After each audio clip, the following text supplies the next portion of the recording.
Hey everybody, it's Angel. You're watching ASMR Angel Reads. There's actually two more little parts to chapter 6. Last time I said that there was two, there's actually three. I'm going to read this one more before the holiday break, and then I'll come back and finish this book after holiday break. Let me see what happened last time.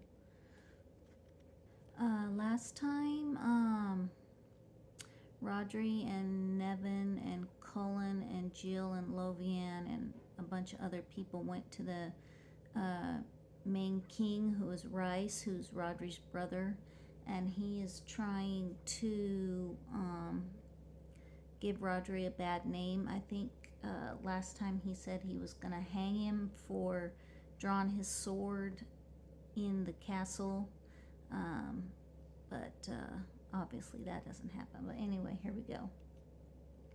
Since all matters of criminal justice in Aberwin were under Rice's jurisdiction, out in his ward stood a proper jail, a long stone building with a common room for local drunks and beggars, and a few tiny cells for more important prisoners.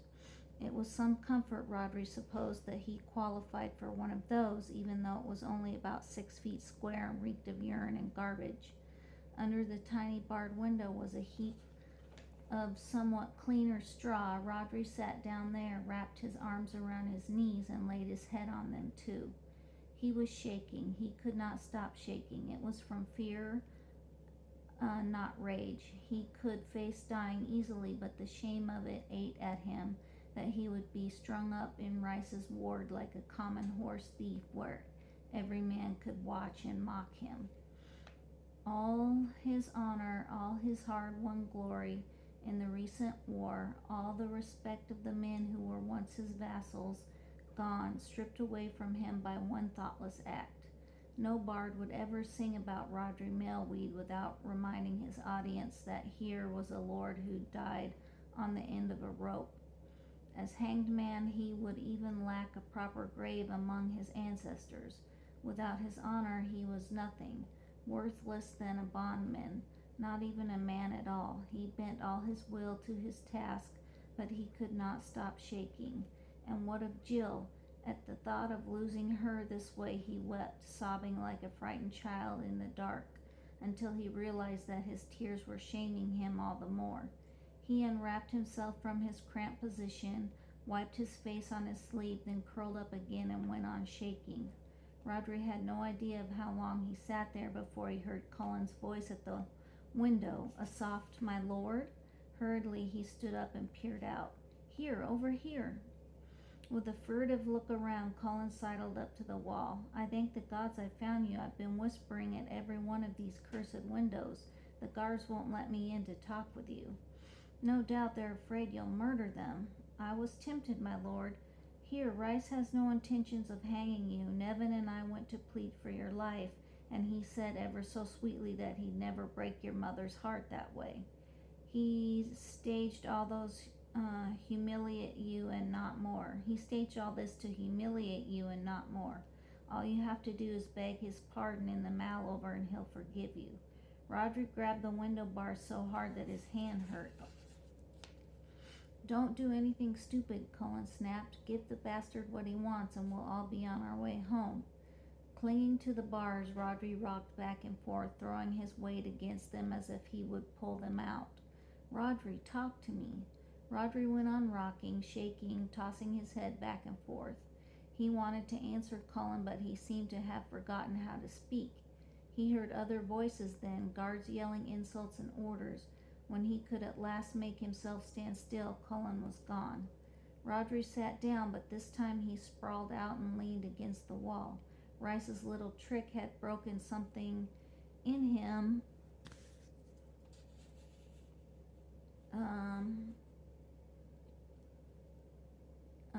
Rice's little trick had broken something in him, he realized, made him see a part of himself that he'd never wanted to see, but that now he would never forget. It would haunt him his whole life. The night he trembled like a terrified child instead of facing his death like a man. All at once he fell asleep where he sprawled. All night he dreamt about Jill. The guards woke him early and tossed him half a loaf of stale bread that he threw back in their faces. For over an hour he paced back and forth, barely thinking at all. At last the guards returned. They bound his hands behind his back with a leather thong and marched him out of the cell. "Can't I have some clean clothes? I stink from that straw." "His Grace said to bring you along straight away." Of course, Rodri thought to himself, of course, it was part of the humiliation that he would have to kneel filthily and stinking at Rice's feet. As they crossed the great hall, men looked up his way with pity that hurt worse than scorn. Up and around the staircase through the last door, and there was Rice sitting on the far side of the chamber of justice with priests beside him and scribes in attendance. The crowd of onlookers moved aside to let the guards through. When they reached the table, one of the guards kicked Rodri in the back of the knee and forced him to kneel. Rice looked at him with a stranger's eyes. "We have before us a grave charge. This man drew cold steel upon the Gorbert in his own hall. That offense is punishable by hanging," said the priest. The proceedings stopped to let the scribe scratch out the words.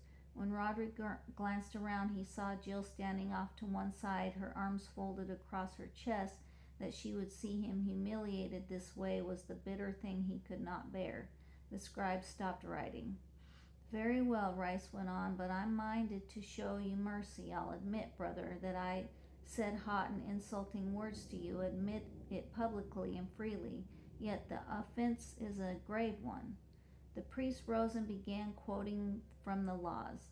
"No man may draw upon the Gorbert." Why? Because the Gorbert is the very flesh of the law itself, and there must be no bloodshed in his hall. Why? Because no lord would sit in justice if he thought the condemned would revenge himself with steel.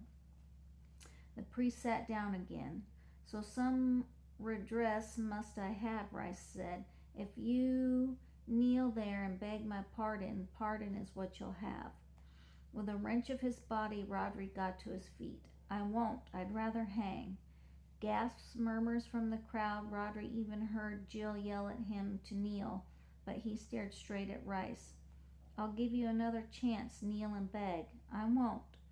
"One last chance. Kneel and beg." "I won't." Rice's mouth twitched in a smile of bloodlust. Rodri refused to break this time. By every god, he'd face his hanging like a man and redeem himself. "You leave me no choice but to hang you." Colin stepped out of the crowd and flung himself down to kneel before the Gorbert. "Your Grace, last night you gave me your sworn word that my lord's life was safe from you." Rice caught his breath with a little explosive puff. Colin's face was so impassive that anyone who knew him could see that he'd realized what was bound to happen and had laid up a weapon against it. Rice knew it too, judging from the way he swung his head to look at Cullen with a remote, impersonal hatred. "So I did, and no male weed ever breaks his sworn word. Well and good, Captain. I hereby commute your lord's sentence of hanging to exile." He turned back to Rodri. "Henceforth you will be banished from all my lands, from the lands of all men loyal to me, and you will be stripped of all mark and position, all lands and properties except for one horse, one dagger, and 2 pieces of silver, and clothes such as any man wears. Never use the name of Maleweed again, for the head of your clan has cast you out of it." While the guards cut Rodri's hands free, the chamber of justice was utterly silent. Then Lovian sobbed in gasping gulp of mourning that broke the silence like a dwemer. The onlookers began whispering, then talking in rising tide of noise that brought Rice to his feet to yell at them into silence. Once he had silence, he turned back to Rodri. "And do you have anything to say about your sentence?" "I do. You've finally gotten what you wanted all along, haven't you? You'll have the taxes from the tyrant when Mother dies. I hope you spend every cursed copper well, my brother. May you choke on the food you buy with it." Rice's face turned scarlet. If it weren't for the table between them, he would have lunged forward, but Rodri threw back his head and laughed. Someday the bards will sing about this, the miser Gorbert who was so hungry for silver that he ruined his own brother's life. The priest leapt up and grabbed Rice by the arm and hauled him back. Well and good then, Rice snarled. You have till sunset to get off my lands. You best ride east cursed fast. Colin left the sobbing Lovian to her womenfolk and ran after Rodri as the guards marched him away. He caught up with them down by the gates of the dun just as the guards slammed Rodri back against the stone wall and snarled at him to stay where he was until they fetched his horse. His berserker fit gone, Rodri turned to Colin with numb eyes. My thanks and my apologies, Captain, but cursed if I'd kneel. I wouldn't have either, my lord. Never call me my lord again. Well and good then, Rodri. Rodri gave him a faint smile. Colin wondered if Rodri were going to break and weep, but he wouldn't have held it to him, his shame, if he did. Now listen, lad, about 10 miles this side of Abernud is a village and a tavern called Grey Goat. Ride there, tell the owner you know me, and hole up for a while. I'll send one of the lads to you with blankets and such like, and some more coin if I can get it. If Rice finds out, he'll kill you for it. He won't find out. I've bested him once already, haven't I now? Rodri tried to smile, a ghost of his old good humor that was painful to see. Try to think, lad. We don't have much time. What are you going to do? Ride to one of Rice's rivals and beg for shelter? I'd rather starve. So I thought. Then I'll give you my silver dagger. If anyone asks why you have my device, just tell them I pledged you to the band. Rodri stared at him, tried to speak, then shook his head in a no, back and forth over and over, wider and wider swings as if he were desperately trying to deny everything that was happening to him. Colin grabbed him by the shoulders and shook him to make him stop. If you won't take my rival's shelter, what choice do you have, or are you going to do what I was too proud to do, beg for work in a tavern or stables? I couldn't do that either, but, by the hells, don't you think I know how hard it is to make the cursed dagger? Don't you think I wept when I saw that it was all that was left to me, to sell my sword and have decent men spit when I walk into a room? But it's a way for a man to fight and gain a little glory while he survives. And you'll survive like I did. You're the first man I've ever seen who's met my match with a sword. Do you really think I'm your match? I do. Now, do you want this dagger or not? Rodri hesitated, then grinned and tossed his head with some of his old spirit kindling in his eyes. I do, and I'll wear it proudly as I can. Good. We'll all be here working for your recall. Remember that when the long road turns harsh. Since Jill's first duty lay with Lovian, she helped Daniel get their lady up to their chambers, then worked her way free of the crowd of the cursing lords. By the time she got down to the ward, there was no one by the gates but the pair of guards. When she approached them, they looked at her with certain pity. Has Rodri already ridden out? He has. You'd best get back to your people, my lady, and forget him as best you can. As Jill walked back through the garden, she stopped at the dragon fountain. She watched the endless rise and fall of the water and wondered what was so wrong with her that she couldn't weep, even though Rodri had ridden out without giving her one last kiss. There Colin found her, but not even when he pulled her into his arms, her eyes stayed stubbornly dry. He refused to wait because he didn't want you to see him shamed, but he begged me to tell you that he'll love you forever. He's not shamed in my eyes and never will be. Together they went back to the Brock. In the greater hall, servants and noble-born officials alike gossiping furiously. The men of Rodri's warband stood round and cursed Rodri for daring to draw on their lord. Yet in all the bluster there was a doubtful undertone, a wondering hastily denied the moment it appeared. If maybe, just maybe, Rodri had been right when he claimed that Rice was greedy for the coin that the tyrant would bring him.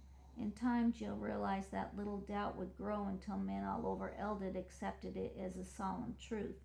Thinking that, she smiled. Rodri had won a victory that Rice would never be able to forget. The reception chamber of Lovian's suite was empty. Jill could hear Nevin and Danyan talking with Lovian in her bedchamber. Rodri's noble allies, Cullen told her, were packing up in a fury and planning on leaving court as fast as they could. Somewhat to Jill's surprise, Cullen stayed with her while she slouched in a chair. He paced back and forth, stopping often to listen at the door that led to the corridor. Finally, he smiled and opened it, his arms full of gear. Emmer slipped in like a thief. I've got it all, even his sword. You were right enough about the silver making men see reason. I got his lordship's clothes and such like from the servants for only a few coppers, but it took all of the coin Lord Sligan gave me to bribe those stinking guards for the sword. I figured that, Cullen said. Do we ride today, Captain? It depends on her grace. Cullen shot an anxious glance at the closed door of the bedchamber. If we do stay, I don't want brawling or such like tonight at the table. Remember that. Then, Captain, we best eat in the barracks. Ammer dumped Rodri's gear on the table, then hurried off before the servant wandered in and found him there. Cullen picked up Rodri's sword and drew it half out of the scabbard so that Jill could see the double device, the dragon of Aberwin and the lion of his adopted clan, both engraved on the blade. May the gods blast me if I let Rice hang it up on his chamber of justice as a mark of Rodri's shame. The thing is, how are we going to smuggle it out? Easily, Da. I'll wear it out. What? If I put on my old clothes and Daniel trims my hair short and I ride with the warband with a sword and an old scabbard, who's going to notice? Cullen laughed, his soft mutter a chuckle. No one, and I don't mean the Erbmen either. Well and good, my sweet, you're my daughter, sure enough. Eventually, Nevin came out with the news that Lovian was too exhausted to ride that day.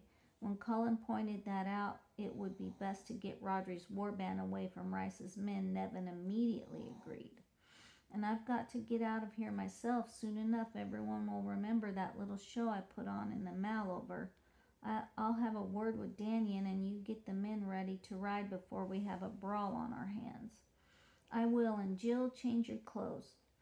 Since everyone in the dun had known Jill only as Rodri's beautiful mistress, no one noticed the scruffy young silver dagger who rode out with the Cluclock men.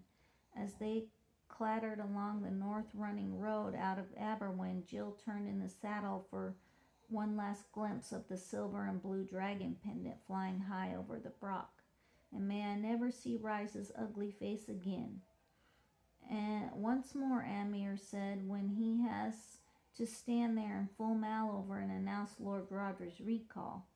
It was a beautiful fall day, as warm as summer, with a bluish haze hanging over the distant fields of the ripe gold wheat. As they rode north, the river Gwyn sparkled as white as its name as it ran fast beside the road. Jill felt like singing. She wondered what was wrong with her, that she'd feel nothing but joy. Then she realized what she should have known all along. From the first horrible moment when Rodri got to his feet in the Chamber of Justice, the door to her cage was standing open, as if she had the courage to fly. As soon as he was outside the city, Rodri kicked his horse into a canter for the first couple of miles, then let it slow to a brisk walk. As he headed east, he kept up a walk-trot pace, making all the speed he could while the horse was fresh. By law, an exile was under the Gorbert's special protection until he left the Ran, but the law had been broken more than once. Some of Rice's men were likely to decide to curry favor from the Lord by following and murdering the man who mocked him in the very chamber of justice. Every now and then Rodri turned in the saddle to look back.